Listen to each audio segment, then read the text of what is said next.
प्रथमे air defence system को college आप 23 मिनिट रे पाक को धूली चखाई थिला भारतीय सेना। जानतु केमिति थिला से दिन।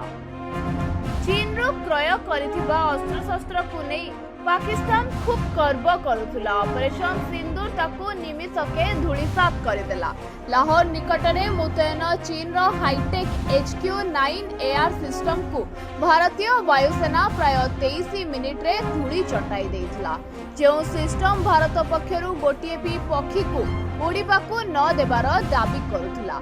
सेही सिस्टम भारतर इलेक्ट्रोनिक वारफेयर टेक्निक आगे आंठेई पड़िला।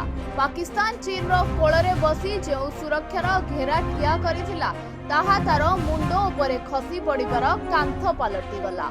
आसंतु जानिबा भारत केमिति भांगिला पाकर प्रिय बंधु ड्रैगन रो सुरक्षा कवच। 7 मई सकाळे भारतीय वायुसेना ऑपरेशन सिंदूर अनुसार पाकिस्तान और पाक अधिकृत काश्मीर अर्थात पीओके रे आतंक विरोध में बड़ कार्यानुष्ठान सफल करिथिला। प्राय 23 मिनिट धरी चलीथिबा एही सर्जिकल एयर स्ट्राइक रे लाहौर पाखरे मुतयन चीन निर्मित HQ-9 एयर डिफेन्स को सफलता पूर्वक जाम करी निष्क्रिय कर दिया जायतिला। एहा सह आतंकवादी ठिकाना को टार्गेट करी पूरा सठिकतार सह ध्वंस कर दिया गला।